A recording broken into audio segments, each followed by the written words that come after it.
That's wonderful. So glad to see everyone this morning. This today. It's morning for me, but I'm in the minority here, I understand. And thank you so much to everyone who has come early or who has come on time. That's wonderful. Very nice to see everybody from all over the world. And we are still admitting people. People are rolling in really quickly. You see the numbers are up to 34 already. We're really going to welcome everyone in just a moment. So thank you for your patience. Um, we'll just give everybody maybe 3 or 4 more minutes.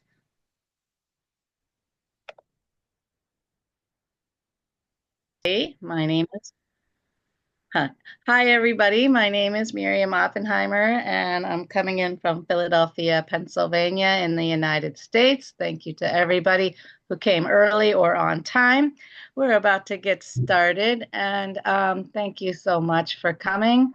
We're up to 46 people, and today is a special day, and I'd like to start out with a couple of fun jokes. I wonder if you guys know what is the longest word in the English language?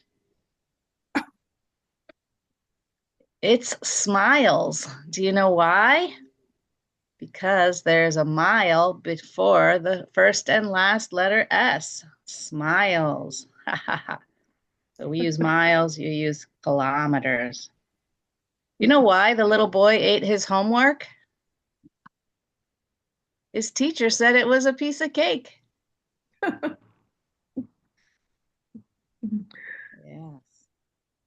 All right. Do you know why Norway has special marks on the side of their military ships? So they can scan the Navy in. Scan the Navy in. You know where math teachers go on vacation? Times Square. Times Square. These are such amazing jokes. I want to hang a map of the world in my house, and I'm going to put pins into all the locations where I've visited. But first, I have to travel to the top 2 corners of the map so it won't fall down. I love jokes. All right, I'm just playing around. I'm going to introduce Rana Khan, and I'm super, super excited and looking forward to the presentations we're going to have today. As everyone's well aware, the first presenter's name is Rana Khan, and she is the assistant professor of the School of Foundation and General Education in Kuwait, and she's going to be talking to us about navigating the bias, embracing AI in education. I have to tell you, when AI got a little bit more popular, everywhere I went in every discipline, scientists, house cleaners, everyone was talking about AI, and it has not stopped. I'm having lots of students cheat using AI in education. I guess that reflects on me. And I'm super excited to get some tips of all different kinds of ideas from Professor Khan. Um, Professor Khan, as you might know, co-founded TEFL in Kuwait and is currently the president. She has published and presented research on various topics, including multiple intelligences, which I love, and differentiated instruction, which we all need. And she's about to get her EDD degree. Is that right? And I'd also Yes. like to say before we head on, thanks to Guru for the tech support today. It's so exciting. And we have 2 other wonderful presenters who will be right after Rana Khan, Professor Khan. So thanks to everybody who came. And without any further ado, uh, please help me welcome Professor Khan. Yay. Thank you so much, Miriam, Manisha, and the entire conference team for inviting me and giving me this opportunity to talk about this. I think this is a topic that everybody is interested in. at least in this particular century we are in. Everybody is worried about this new invasion called AI. But at the same time, we all want to embrace it because we have to, as we all know, students are already using it, and so we need to be aware and make them aware about how to use it. So you have already introduced me. I don't want to waste my time about that. But let me walk you through my presentation. What exactly am I going to talk about today? So first, I will just briefly go through the context, which is educational settings and the COVID-19 that threw us into this technical age kind of thing, and what is the difference between artificial intelligence, which has been around a little bit, and generative AI, and define AITGs, as we call them. I will also look at the bias for artificial intelligence among teachers, all kinds of educators. We are all kind of, you know, afraid of it. And how we can make most of it, how students can be guided to use AI, and how we as educators can utilize it, not only for ourselves, but also for our students in classrooms and for also for our own educational research. And when we start using it, we also need to be cautious ourselves, as well as we need to caution our students about how to use it ethically. And of course, we have to know that we can use it as a complementary tool. It's not a replacement of teachers. This is what we need to understand, and then we will be able to embrace it, I'm sure. So let's talk about COVID-19 as this is something, the catastrophe, the human that we all went through, and it kind of threw us all in a disarray, and we were all forced to use technology in teaching and learning, whether we were prepared or not, students, teachers, all alike, and we had to accept and embrace it. But I think technology and then AI, they are both here to stay. Whether there's COVID or not COVID, we need to understand that we need to learn to use it for our own benefit. And we also need to get rid of the bias towards it if we have to embrace it. Um, Also, at this point, I would like to mention that until now, we have been kind of involved in unidirectional knowledge transfer. That means the teacher was the main giver of knowledge, and the students were kind of receiving that knowledge. But it has to change. It has to be more interactive in this digital age. And when we talk about it, we need to understand that AI is going to play a big role in making it possible. Our teaching needs to have some kind of technical agility. We also have to use it as a complementary tool and not as a replacement for traditional learning. So the human element is going to stay there. We cannot get rid of that. So talking about potential bias, why as educators, we are so biased towards AI? First of all, there is this fear amongst us that it's going to replace us. There's going to be, it will take over us. So this resistance to change is also resulting towards embracing AI is also because of this, because we are unfamiliar with it and we think it's going to replace us.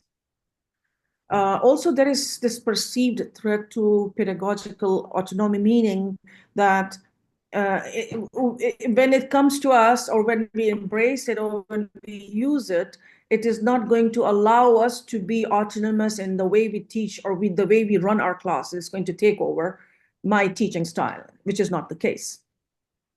There are also concerns about equity and access, meaning like there might be many students who might not have access to technology, and then it might lead to inequalities in terms of delivery of content to students.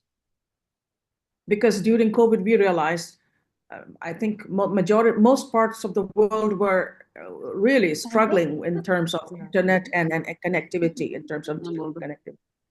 There are also ethical and privacy concerns regarding data privacy, and because it's an open source, and whatever we use is open to everybody. So there are concerns about data privacy for students. Last but not the least, there is lack of trust in AI. Everybody thinks that, and it's actually partly true, that many times when it creates content, most of it, or not most of it, but some of it might not be true. So we need to corroborate whether, and we need to teach our students as well to check whatever they are accessing in terms of information. So this lack of trust also makes us resistant to embracing it. So what are the things that we can do? What are the positive steps that we can take to accept it and to make it more amenable to us? First of all, let me just close this. Yeah. First of all, we need to provide training and professional development opportunities to familiarize educators. We are constantly talking about that we have to embrace it, but how can we embrace it? It's not like ABCD, we can learn it. When somebody has to facilitate this kind of training, we have to equip our educators and upskill their knowledge on it. Secondly, we need to foster open communication and collaboration between not only educators, but also people who are developing all kinds of AI tools. So there has to be some kind of collaboration in terms of providing the right context, what kind of tools we want to use and which are more acceptable, which are more useful for us. So these AI-driven tools have to have some kind of there has to be some collaboration between people who are creating them and people who are actually using them. We also need to ensure, as we just told, that there is transparency and the way we provide it to our educators and to our students, there are ethical concerns. We need to address them, and we need to protect student privacy.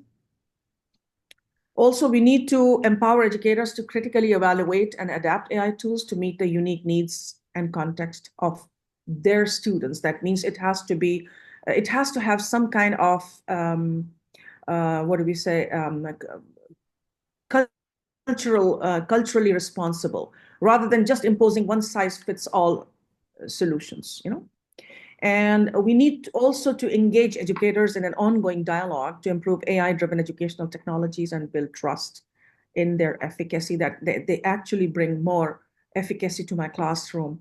And in our upcoming conference, which is going to be in February, TEFL Kuwait is holding such a panel where we believe that we need to bring educators and people from different backgrounds, both public and private sector, as well as people from communities of practice like us and like you, to sit together and open dialogue, open some kind of communication between different parties and different stakeholders to create more amicable solutions and to make it more easier for us to accept it. So we need to also understand if artificial intelligence and generative artificial intelligence are the same. So we are all talking about AI, but we do not know that AI has been around for almost a decade. So there was something called traditional artificial intelligence, which is basically, it works on some kind of predetermined algorithms and rules. So if you give it prompts, it gives you some kind of predictive data sets. And this is why it's also sometimes called predictive AI. It uses those patterns to make predictions on or generate outputs which are familiar to the basic input that we give it. So it produces similar output. Examples of such AI tools are, you have exam integrity tools, plagiarism detection tools, chatbots, learning management systems. They're all AI tools, by the way. Grammarly, Duolingo, Google Translate. These have been around for almost a decade. And we think that AI is recent, which is not the case. So all of these have been trained to follow specific rules and providing useful information, but do not create anything new. So that's traditional AI. Generative AI, on the other hand, creates new knowledge every time you give it a prompt. So generative AI systems like ChatGPT can produce text, video, images, and other types of content. And it learns to identify underlying patterns in the data that you input and gives us related knowledge. And if you give it a next prompt, it will create similar knowledge, but it will add something new to it. So it's creating new knowledge. That's why it's called generative AI. And it's more applicable to people who require lots of creativity, more personalized content, and it's really and needs simulating scenarios where real data is really limited. So it creates or generates new intelligence. That's why we call it generative AI. We also have something called artificial intelligence text generators, or AITGs, as we call them. These are basically, it's like a process where AI system produces written content which imitates human language and conversation or patterns and styles. The process involves generating coherent and meaningful text, which resembles natural human communication. Okay? So we call them AITs. Some of the AITG tools that we can use or which we might have been already using is ChatGPT from OpenAI. It's perhaps the best known AITG tool that we know. We have ChatGPT 4 generation now. Gemini is Google's AI tool, formerly known as Bard, and it can answer questions and create text and image content in more than 40 languages. Copilot is Microsoft's AI tool, formerly known as Bing Chat, and can create text and image content in many languages, including English, Spanish, French, Italian, German, Japanese, Portuguese, and Dutch. Claude is an AI chatbot from Anthropic. Now, it's also becoming very popular, by the way. Copilot and Claude both are becoming very popular now. Its ability to summarize exceptionally long texts, which enables it to forecast trends, compare, and contrast documents. We have Pixar and Canva, which a lot of us have been using. It's like a design platform that offers writing options, provides a copy for a range of needs from profile bios to presentations with charts. And then we are all familiar with Grammarly, what it does to our writing. So these are some AITGs that we use. So how can AI help us in educational settings?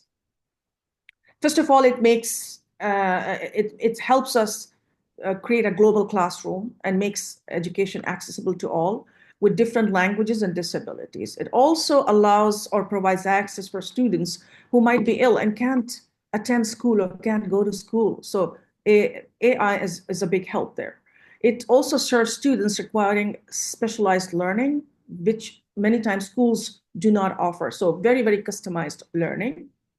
And it ensures that all students have equal access to education, regardless of race, gender, sexuality, ethnicity, or disability. So, in other words, it promotes equity. So, how can students be guided to use AI? First of all, as teachers, we need to examine what ChatGPT has created if they are using in their classrooms, and have students find facts, add new information. So we need to ask them to use it, but find facts in that information, add new information to it, clarify points, and add analysis and insight. So use it as an analytical tool. Compare a variety of generative AI tools to generate a sense of curiosity and exploration that will serve students well in the future. So we need to ask them to use multiple tools and then find information and check and corroborate that knowledge. Help students prepare for discussions and assessments. Provide prompts to generate questions so they can generate questions or information about specific topics. Students can also use ChatGPT to emulate conversations and it develops their language skills and abilities.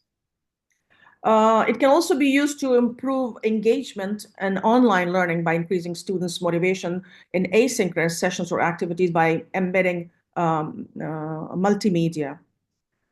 Students will find using innovative tools exciting while writing emails, sending text messages, or even preparing a draft of a contract. And how can we as instructors use AI for our benefit? AITGs can provide educators with additional resources, assist them in creating engaging educational content. I use it all the time for creating assignments, quizzes, even projects sometimes, because I'm constantly giving new subjects to teach, and sometimes there are not enough assessments, and I use ChatGPT to create those kind of assessments. For classroom discussions, ChatGPT can create scripts, example tests, questions, and case analysis. As I said, I create case studies and stuff like that. Students' assignments can be graded automatically by AITGs, saving educators time.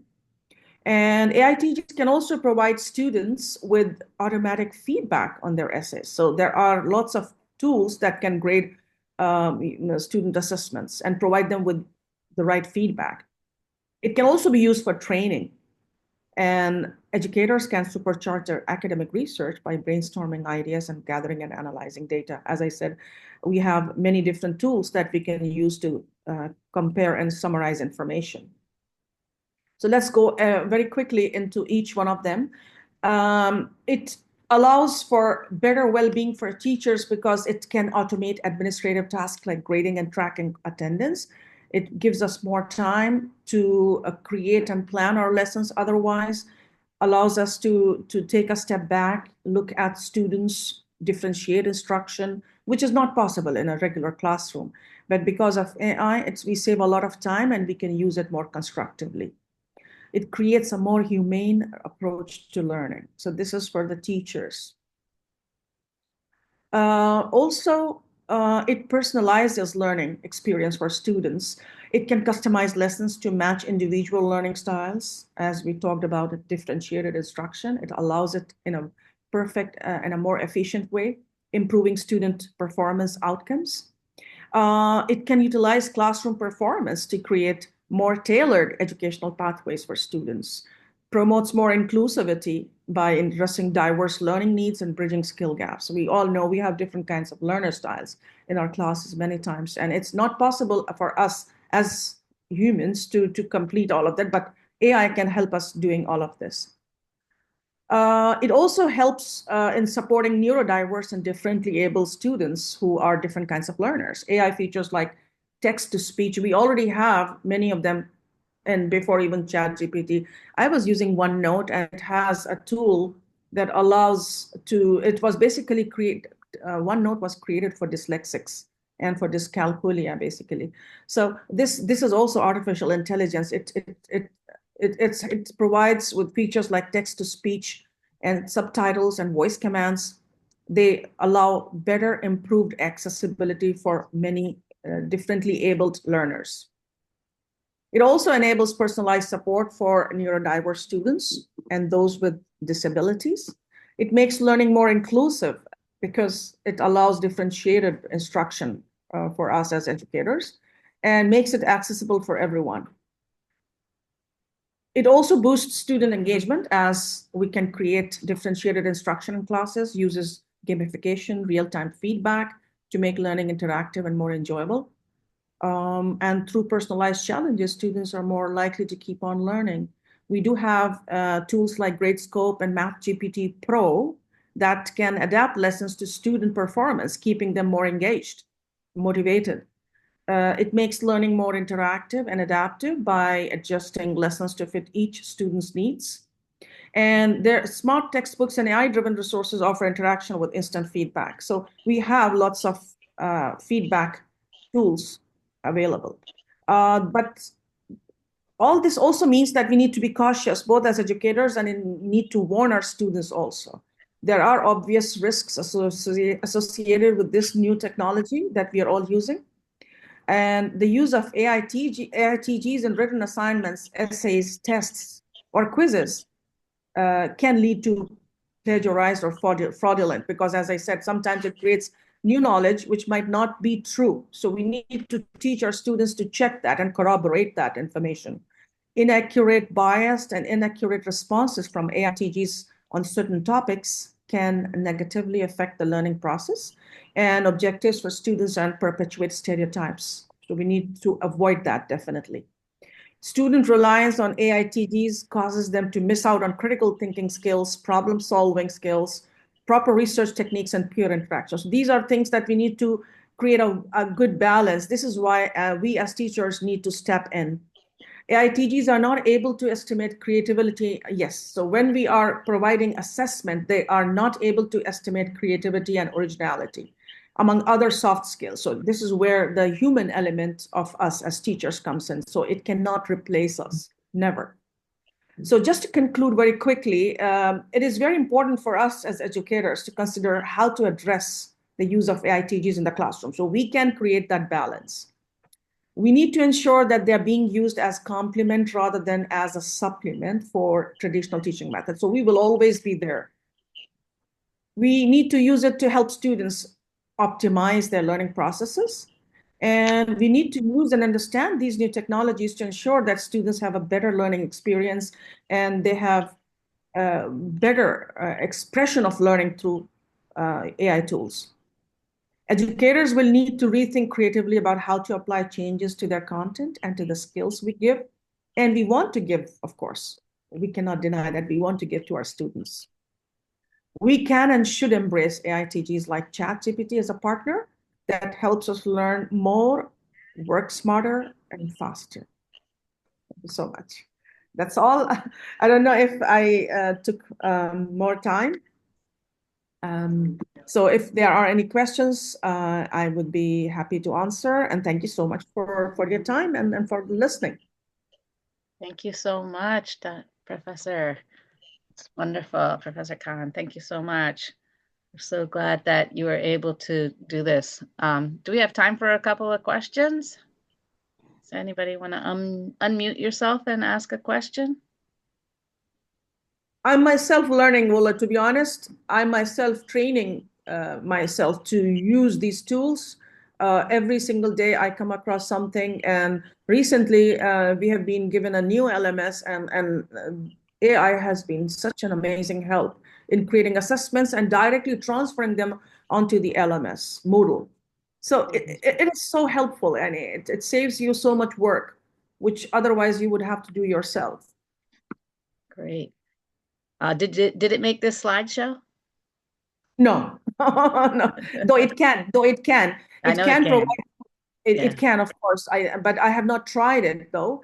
But Mhm. yes, I do use it to create summarized versions of some certain text. Sometimes, especially when I'm doing research, so it allows me to compare information for my own Yeah. research. I do a lot. Yes, it's really helpful. Yeah. Um, I have done the slideshow and I've had a variety of responses, but it is free. Somebody asked, is it free? It is free, Yes, but yes, you do have to log in. If you don't want to yes. log in, there's another website called you.com, you.com, which I use when I don't want to log in. But Mm. yeah, For me, Miriam, I have always been, I'm talking about ChatGPT. I have a 3.5 version, and I'm planning to actually to get the license for 4 because I find it so useful. I'm planning to get it because it's really, really very beneficial for me. and And it's incredible. Like even like I've been teaching at the same place for 19 years, and yet I'm still creating new content all the time. And sometimes I use it to just knock something out, but I do it's, have to watch it very carefully to make sure that it yes, doesn't do yes, something strange. And I have seen it be very white yes, centric. Like it doesn't include people from different nationalities very well. So I have yeah. to say like add these names to it or something to make it better. Yeah, we need to inform students that they can use it, but they have to be very cautious about it. I think we have to slowly and but gradually introduce it to our students. They're already using it, but we need to introduce the ifs and buts about using it. So they're Exactly. more cautious in using it. We Exactly. cannot stop them from using it. Right. Before I just wanted to show everybody about TEFL Kuwait. Please, on 15th of February, we do have a conference, which is anybody who's would like to join us in Kuwait. It's not a virtual conference, but we would love to see many of you there in Kuwait join us. It's absolutely free. And besides this, we also host similar webinars and workshops. Please join TEFL Kuwait by going to teflkuwait.com. It's absolutely free. Join us and you'll be informed of many such activities. And we would love to work with you all, Miriam, Manisha, and Mukedas. It's amazing to see people like you working um, just like us. It's Thank you good to so see. much. Thank you so much. Yeah. Some of you may have noticed we already have 71 participants now, but we are going to take a tiny little break so people can rest their eyes and catch up with one another. So, There is one more question. oh, I didn't see it.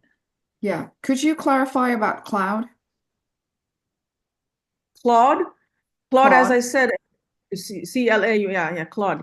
Yeah, so Claude is basically from Anthropic, and I've recently discovered it. It can actually also, just like ChatGPT, it's similar to ChatGPT, but it can create a lot of image content, and similarly, it can create text um, that you're looking for, just like ChatGPT.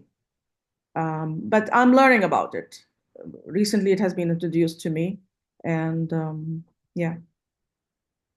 Thank you so much. This was great. Can I get another quick thank you? If you look in the chat, you'll see this was warmly received. You have many, many thank yous from our quiet, but great majority of quiet people.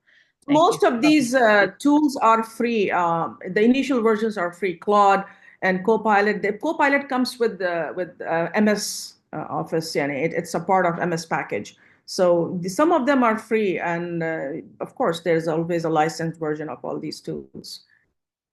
But I think to start with, we can all use them at some point. Yes. It's good to experiment just a little bit and then you Yeah, definitely. start to say, "Oh, I could do this." Yeah. Yes. Yes. Great, great. All right, we're going to take a little break and we will recommence at 8. Let me just say in 5 minutes, whatever time that is for everybody. Recommence in 5 minutes.